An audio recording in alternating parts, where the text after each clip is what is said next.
तो अभी मैं अपने एक प्राचीन कुल देवता के थान में आया हुआ हूँ, मंदिर इसे आप कह सकते हैं। तो ये जो हमारे सनातन धर्म में एक प्राचीन मान्यता है ना कि अपने देवी देवताओं का सम्मान 33 करोड़ देवी देवताओं का उल्लेख किया गया है। तो उसी तरह से जो हमारे जो ग्रामीण क्षेत्रों में जैसे कुल देवता है जिसको जागरी अमूमन कहा जाता है, उसमें कुछ अपने प्राचीन देवी देवताओं को याद किया जाता है। तो उसी सिलसिले में अगर बात की जाए तो मैं अपने जो हमारे कुल देवता हैं आराध्य नरसिंह देवता, उनके एक मंदिर में यहाँ पर आया हुआ हूँ। दरअसल मैं कुछ दिन के लिए गांव आया हुआ था छुट्टी पे। तो हर बार मैं कोशिश करता हूँ कि अपने जो हमारे आराध्य देव हैं, सबके अलग अलग मान्यता के अनुसार इसको माना जाता है। तो कोशिश करते हैं कि मंदिर में आने की, पूजा पाठ करने की। तो मैं आप लोगों से भी ये कहना चाहूँगा जो अभी हमारे वीडियो को देखेंगे या देख रहे होंगे, जब कभी भी हमें समय मिलता है तो हमें अवश्य ही जो है अपने घर आके अपने जो प्राचीन जो देवी देवता हैं उनके जो मंदिर हमने स्थापित किए जाते हैं। दरअसल इस तरह के मंदिर अगर स्थापित करने हों या किस प्रक्रिया से किए जाते हैं, उसका एक जो तरीका होता है वो अपने देवी देवताओं का आह्वान किया जाता है और उसी क्रम में जो जागरी होती है, जागरी लगाई जाती है और फिर जिस देव की हमें आराधना करनी है, वंदना करनी है, जिसकी पूजा पाठ करनी है, उसको अवतरित होना पड़ता है जागरी में। उनको याद किया जाता है, वो हमें दर्शन देते हैं। और उसके बाद कुछ देवी देवताओं में जो बलि प्रथा है, जिसको हम देवी पूजा कहते हैं, उस तौर पे उसको स्थापित किया जाता है और फिर इस तरह से जो मंदिर है या थान है उनको स्थापित किया जाता है। हालांकि ये जो मंदिर आप देख रहे हैं पहले यह थोड़ा छोटे रूप में था और उसके बाद जो जितने भी हम इस जो ये जो थान है, ये जो देवता है, इनको हम मानने वाले जितने परिवार के लोग हैं, सारे जो परिवार के लोगों ने एक धनराशि जमा करके इस तरह के मंदिर की स्थापना करी है। तो अच्छा लगता है। यहाँ पे आप प्रांगण भी देखिए, मैं आपको एक बार पूरा अगर घूम के दिखाऊं तो ये बिल्कुल एकदम टॉप में ये मंदिर है और चारों तरफ इसका जो नज़ारा दिखता है ना, वो बहुत अपने आप में बेहतरीन है। और जब मौसम की हम बात करते हैं ना, तो यहाँ पे अभी जब मैं इस वीडियो को रिकॉर्ड कर रहा हूँ तो ये अप्रैल 2023 का आज 15 तारीख है। तो दिल्ली जैसे शहरों में ठीक ठाक गर्मी स्टार्ट हो चुकी है। मैं जब 2-3 दिन पहले वहाँ पे था तो बहुत अच्छी गर्मी का जो है वो सितम कहीं देखने को मिलने लग गया था। और अभी मैंने कहीं देखा कि 40 डिग्री के आसपास दिल्ली का तापमान पहुँच चुका है। और अभी अब देखिए, ये एक तरह से इसको स्टार्टिंग कहना चाहिए, क्योंकि अप्रैल का अभी मिड आधा महीना ही गुजरा है और 40 डिग्री तापमान। तो फिर अब देखिए कि जो जून और मई है ये अपने पीक पे होते हैं। उसके बाद जो जुलाई अगस्त में जो उमस होती है, वो भी दिल्ली की जो उमस होती है वो जीने नहीं देती। लेकिन मजबूरीवश हमें जो है वहाँ पे अपने दिनचर्या चलाने के लिए नौकरी के रूप में तो रहना पड़ता है, काम करना पड़ता है। और इस तरह से स्थान पे अगर आप देखिए तो अभी करीब 10 बजे का समय है और 20 डिग्री के आसपास यहाँ पे तापमान है। और आप देखिए, आप फुल टी शर्ट में, और उसके बावजूद भी यहाँ पे हल्की हल्की ठंड का एहसास होता है। तो इस तरह के जो जितने भी थान या मंदिर हैं वो अधिकतर उनको देखा जाए तो वो जो टॉप होते हैं ना, एकदम चोटी पे, पहाड़ों में तो ऑलमोस्ट हर जगह ही चोटी होती है, तो चोटी पे बनाए जाते हैं। इस तरह के मंदिर का भी जो है अपने आप में एक महत्व है। और हम सब लोग जब भी कभी परिवार का कोई भी सदस्य आता है तो यहाँ पे अवश्य ही जो है अपने देवता के चरणों में समर्पण करता है और पूजा पाठ करता है और वंदना करता है। और साथ ही इस उम्मीद के साथ एक कामना करता है कि जो भविष्य में उसको जो चिंताएं आने वाली हैं या जो मुसीबतें आने वाली हैं, उस मुसीबतों से जो हमारे आराध्य देव हैं, किसी भी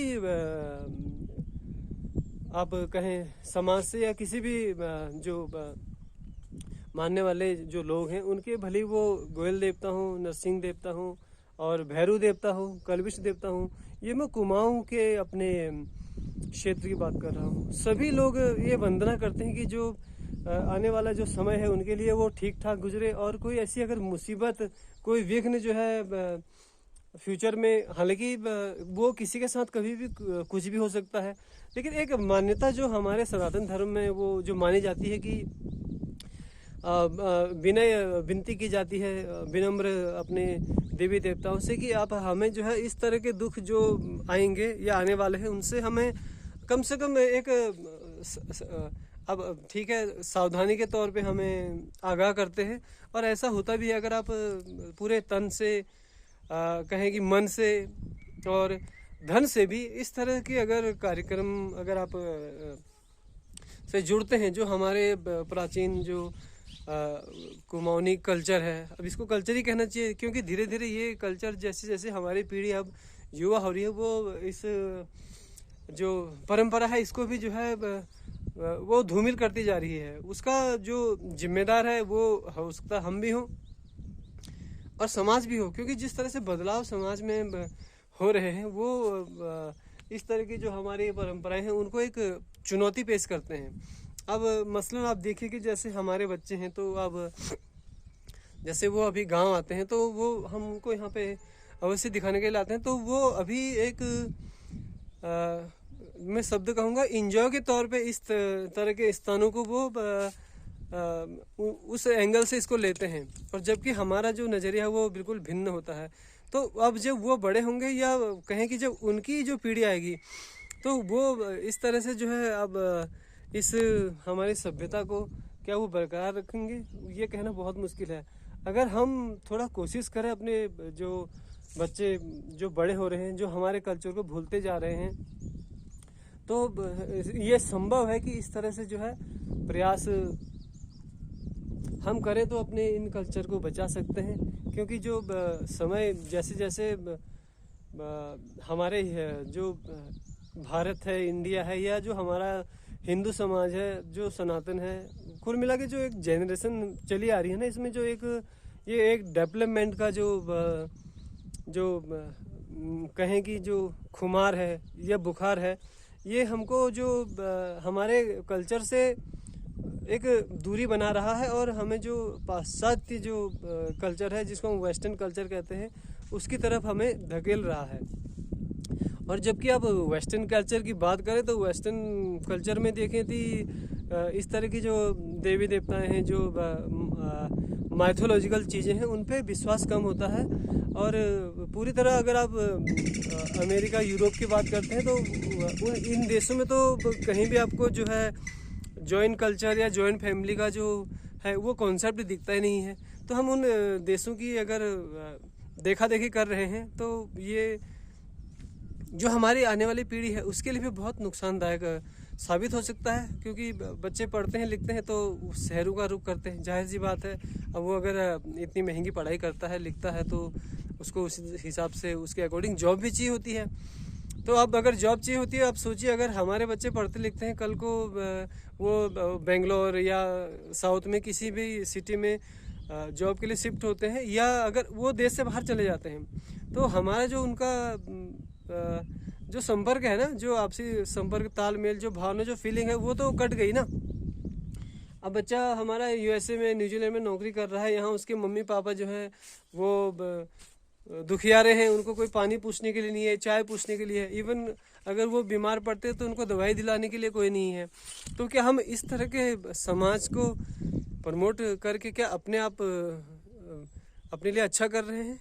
और जो इसके बाद भी जितनी हमें जो और जो नेक्स्ट पीढ़ी जो आएगी ना, उसके लिए तो ये और मुश्किल होने वाला है। आप सोचिए अगर अब्रॉड हमारे बच्चे रहते हैं तो जाहिर सी बात है वो तो वहाँ फिर एक जो कहते हैं ना सेट हो जाना, तो वहाँ पे सेट होने की सोचेंगे, तो अब वो अगर वहाँ सेट होते हैं तो फिर उनकी शादी, उनके बच्चे फिर वहीं पे पलेंगे बढ़ेंगे, तो फिर वो इंडिया से भी वो कटने शुरू हो गए, गांव से और अपने क्षेत्र से तो वो कटे ही कटे, अपने देश से भी कटने शुरू हो जाते हैं। तो हमें ये अच्छी तरह सोचना चाहिए, हमारे समाज को, हमारी एजुकेशन को।